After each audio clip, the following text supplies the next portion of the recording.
everybody, and welcome to a new episode of Conversation with Claude. So today I don't have Sasha, but I have a special guest. So I will let you introduce yourself to our audience. Hello, thanks for having me. My name is Mathias. I work at Nomadic Labs in charge of education. Mathias has been around the Tezos ecosystem for a very long time. He's one of those people who contribute a lot to Tezos, but a little bit in the shadows. So I'm very happy to have you here today. Maybe you can start by telling us more about what you do on Tezos, like more details about how you contribute to the ecosystem. Yeah, so I joined Nomadic Labs 2 years and a half ago, and with the mission to basically teach people how to use Tezos, how to develop smart contracts, and I've been in the world of education my whole life. That's what I'm passionate about. I teach programming and algorithmics to kids, and basically the idea was to bring my experience to Tezos. So I do a few things in short of organizing training sessions for anyone who wants to learn smart contracts, develop smart contracts in any of the languages we offer on Tezos.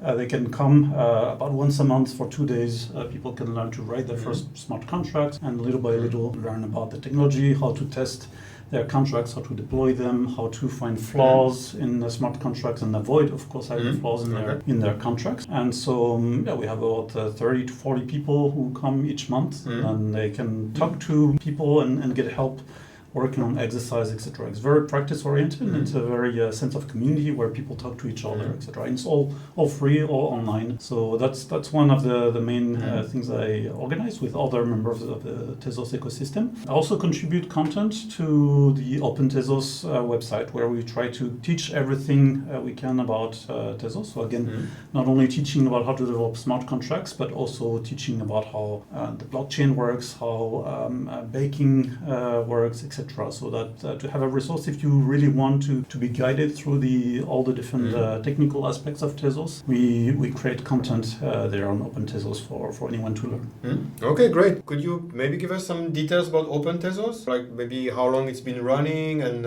what kind of content you can find? Like maybe some things you like about Open Tezos and you want to share with people? Yeah, so I think Open Tezos was open to the public about a year and a half ago, and we've been building on it since then, and we're still building and preparing a lot of new features to make it more like a learning platform where you can practice. So at the moment it's mostly textual content, and where you search by topic and you can learn anything you like about Tezos, but we'll also be adding interactive exercises, for example, where you can have a challenge where you need to write a smart contract, and then the platform tells you if you made any mistakes and etc. And then you can have a solution to show you what was the right way to solve the exercise. And we also plan to add videos and make it easier for the community to contribute, because one of the things I like about Tezos is the community is really nice, whether it's people from the different companies that contribute to the tools and the core protocol.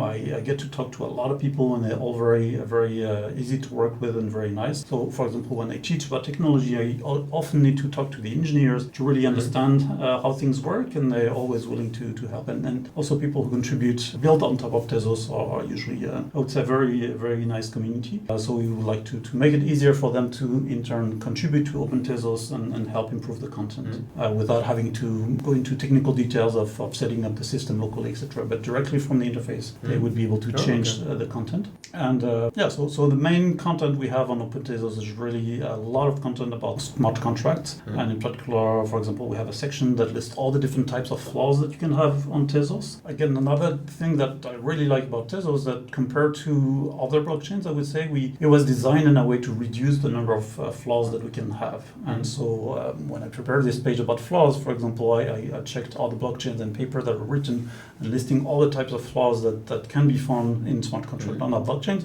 and most of them were flaws that couldn't happen on Tezos. So we still, of course, there's always ways to create flaws, but a lot less. So yeah, we did a good job, I think, of listing them all. And anyone who writes contract, I advise them to go check this list to make sure they don't have one of these flaws in a contract. Because it's and that's, for me, that's kind of fun to work on smart contracts, because those are usually very small programs compared to other types of software project, but programs that where you need to think not only about the technical part, but also the financial part and maybe sometimes even the psychology of users with incentives, etc. But sometimes with very small programs, it's easy to have bugs, and it's a challenge to make sure you avoid having bugs, because when you deploy them, they're in a adversarial environment. So everybody, if they see a way to extract funds, extract any value from the contract by attacking it, somebody will eventually. So finding ways to avoid bugs is a challenge, and I tend to like challenges. Okay, yeah, very interesting. Maybe from all the articles that are on OpenTezos, do you have a favorite one? Is there one that you think that is one of the best, if not the best, reference in the Tezos ecosystem for that specific topic? Well, the one I was just talking about is maybe one I like for the reason I just described. I think, well, there was one that was actually maybe a bit long, but it was initially in the form of a booklet that we prepared for an event that really takes you from the journey of starting with a very small basic contract and little bit by little adding to it and discovering new possibilities along the way. So it's one of the smart contract articles,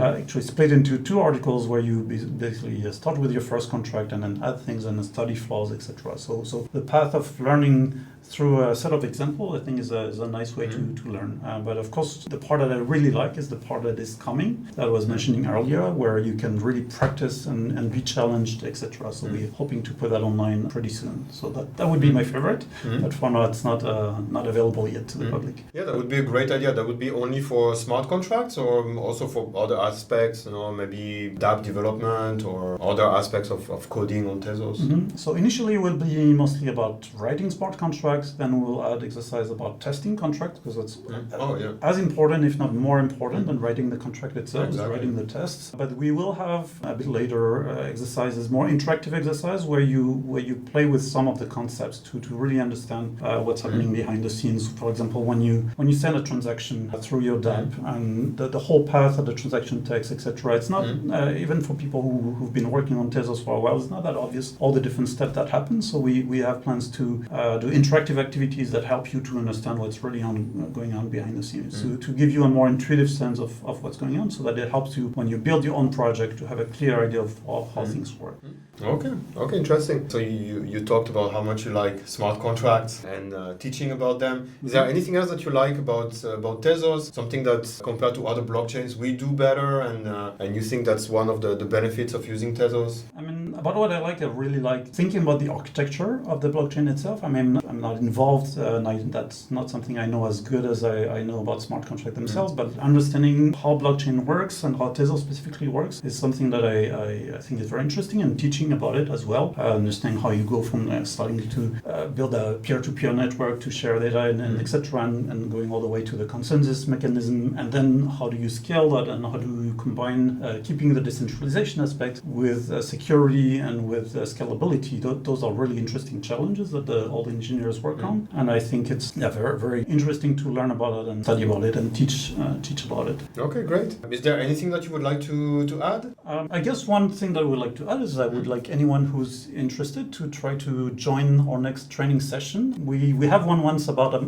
month, so whenever this video comes out, I invite you to contact training@nomadiclabs.com to inquire about it, and so we'll let you know about the next dates. Yeah, join us and learn how to write your own contracts on Tezos. Perfect. Yeah, we will also leave some details at the bottom of this video, so everybody can have more information about the training. Okay, great. Okay, thank you very much, Mathias. Thank you. And see you in the next episode.